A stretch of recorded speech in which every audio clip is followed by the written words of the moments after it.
In the vast and ever-expanding world of whiskey, discerning true value from sheer marketing prowess can be a challenge. Enthusiasts, collectors, and casual drinkers alike are often swayed by compelling narratives, beautiful bottles, and the allure of scarcity. But what happens when the image outshines the liquid within?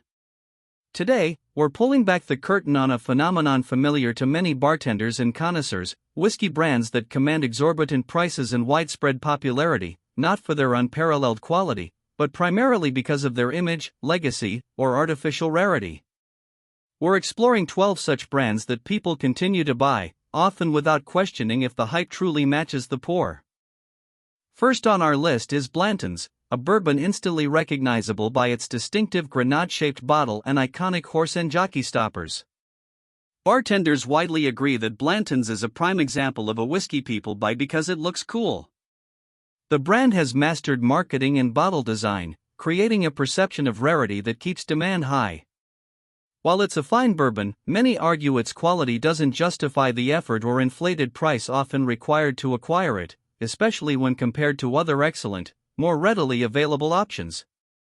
The pursuit often becomes about collecting the full set of stoppers, rather than the liquid itself.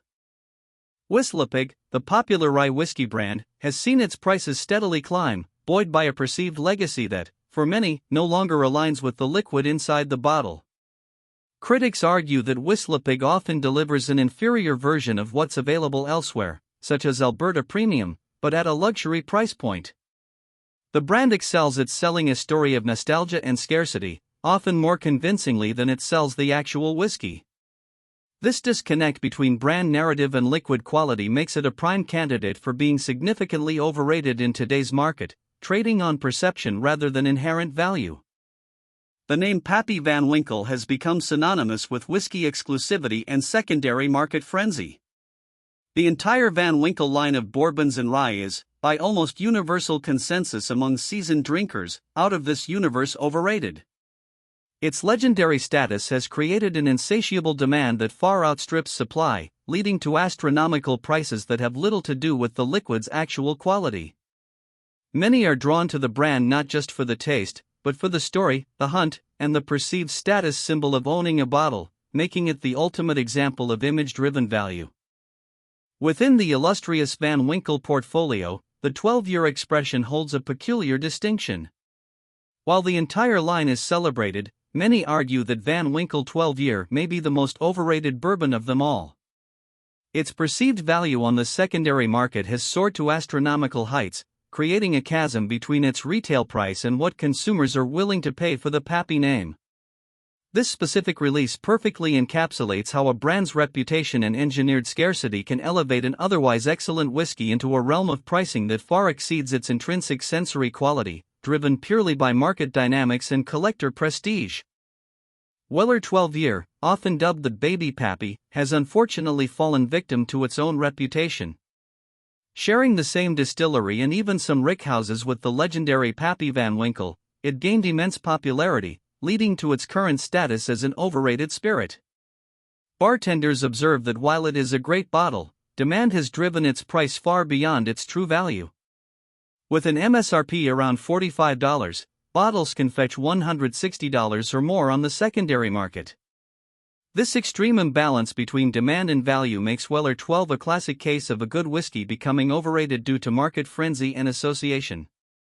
Templeton Rye serves as a stark reminder that some brands prioritize storytelling over transparency. The company notoriously misled consumers, implying their whiskey was crafted in its Iowa home, with deep Prohibition-era roots. In reality, Templeton Rye was made using a stock recipe from a distillery in Indiana, a fact only brought to light by a class action lawsuit. Despite subsequent efforts to clarify labeling, the initial narrative created a perception of authentic, small-batch Iowa whiskey that simply wasn't true. This brand perfectly illustrates how marketing a compelling, albeit fabricated, story can overshadow the genuine quality and origin of the product. For many real whiskey folk, any brand that necessitates a purchase on the secondary market at a grossly inflated price is, by definition, overrated. Kentucky Owl Confiscated is frequently singled out as a prime example of this phenomenon. While the brand may offer quality liquid, its value is often distorted by overwhelming hype and aggressive secondary market speculation. The price tag becomes less about the whiskey's inherent taste or craftsmanship, and more about its perceived scarcity and collectors' bragging rights. When you're paying significantly more than MSRP, you're often paying for the hype, not the whiskey itself. Elmer T. Ely is another excellent bourbon that has fallen victim to its own popularity and the subsequent secondary market inflation. While it's considered a fine buy at its manufacturer's suggested retail price, MSRP, of $35 to $40, its quality simply does not justify a higher price tag. Yet, finding it at MSRP is increasingly rare, with bottles often commanding much more. This makes Elmer T. Ely a textbook case of a whiskey whose perceived value has soared beyond its actual quality and intended price point, illustrating how market demand can transform a solid, accessible bourbon into an overrated, overpriced commodity. For many, the Macallan is overhyped is an understatement.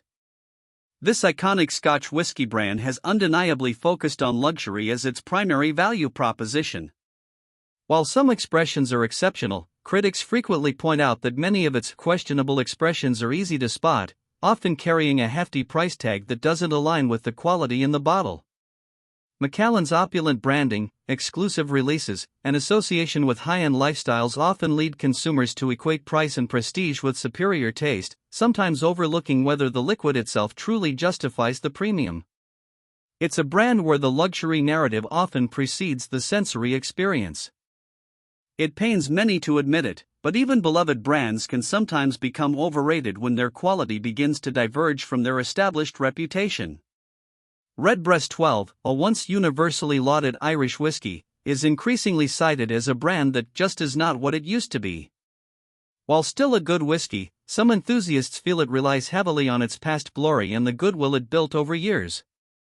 As palates evolve and new expressions emerge, a brand resting on its laurels without evolving its liquid can easily slip into the overrated category, especially if its price point remains high based on former accolades.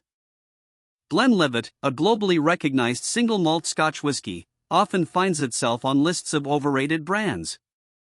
While certainly a pleasant and accessible dram, its sheer ubiquity and status as a default go-to for many can contribute to this perception. In a market teeming with innovative and distinctive craft whiskies, Glenlivet's consistent, mass-market profile, while reliable, doesn't always excite those seeking unique character or exceptional value beyond its standard offerings. Its immense popularity and brand recognition might lead some to expect more than what is delivered, especially when compared to lesser-known, more adventurous alternatives available for a similar price.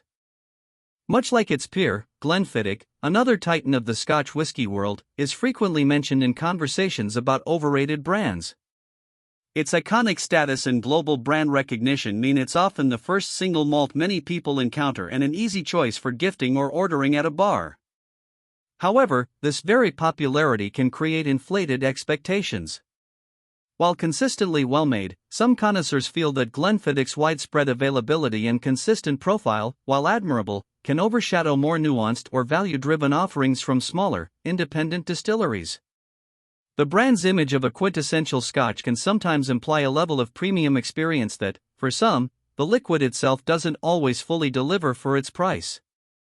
The secondary whiskey market plays a significant, often distorting, role in how certain brands are perceived.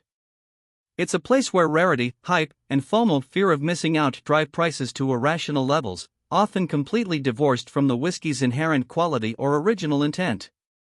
This ecosystem creates an environment where a brand's value is no longer determined by taste or craftsmanship, but by speculative demand.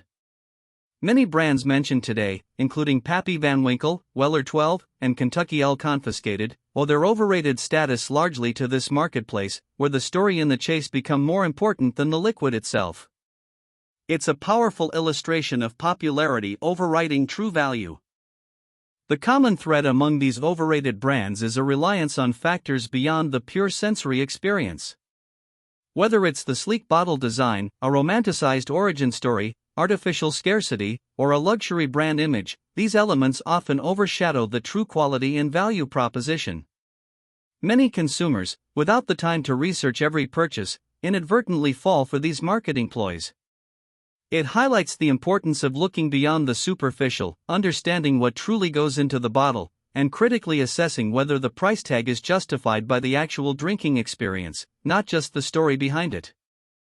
Ultimately, the concept of overrated is subjective, but the consensus among industry professionals points to a clear trend: many whiskeys are selling an image more effectively than a superior spirit.